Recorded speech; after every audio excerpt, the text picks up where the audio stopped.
Hey there, Sharon Horne-Ellstrom here. Welcome to day 2051 of What You Up To Now, documenting the journey as I transitioned originally from the brick and mortar corporate world of business to the online world of business. Just going to move my camera a little.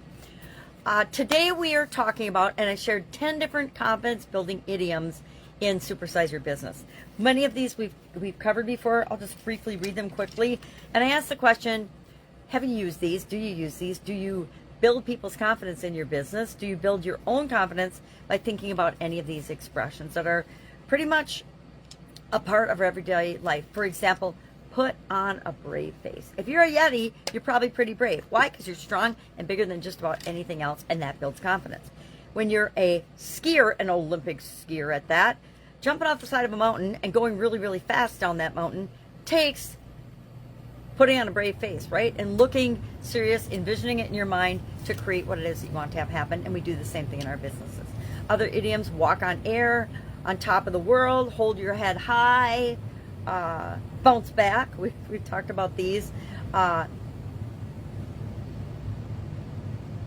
into your own, find your footing, get your act together, turn the corner. I think turn the corner we maybe haven't covered. We might cover that one this month. Come out of your shell. We've definitely covered, I think, all of those. I think we've actually covered all of those. Maybe not hold your head high or turn the corner. And I don't think we've actually talked about put on a brave face, which is from the 19th century, the mid-19th century.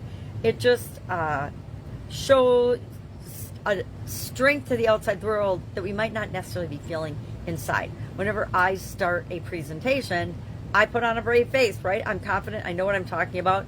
But I'm probably feeling a little more nervous or energized than when I just get into it and start talking and sharing.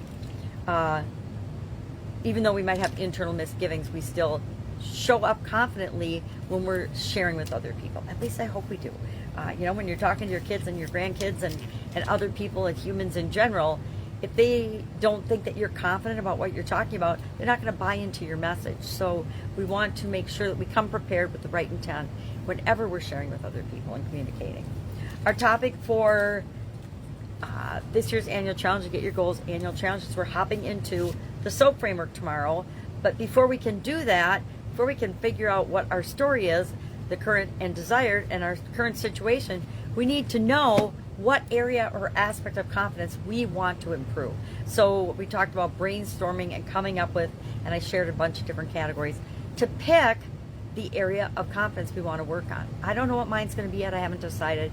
I'll decide today, before tomorrow for sure, because we'll hop into the SOAP framework tomorrow.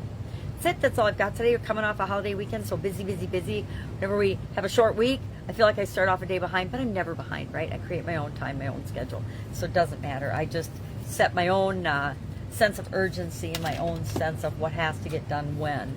And sometimes it works out. Most of the time it works out. But sometimes it gets totally blown out of the water, and I do things in a totally different order and different timing and different way than I had originally planned. And we just roll with that and flow with that. That's life. And I'm confident they'll always get everything I need to do and want to do done. It might not be today, but for sure I'll get it done in a timely fashion. All right. If I can help you in any way, boxer@gmail.com. Best way to get in touch with me. Otherwise, you can hunt me down and find me pretty easily through social media, or my email, or my LinkedIn, or my Facebook, or whatever. But I like to be a resource to people that are building their own business, online or offline, trying to grow and build and supersize their business, looking to define and automate their processes and procedures and systems. The nerdy engineer part of me loves that stuff. And I love automating things so that I don't have to think consciously about them, and I know the results I'm going to get. That's why I automate processes and procedures and have systems and things and ways of doing things in my businesses that we're continually improving and making better, right? As we bring in more resources and as we bring in more people with different perspectives, we can continuously be improving the things that we're already doing.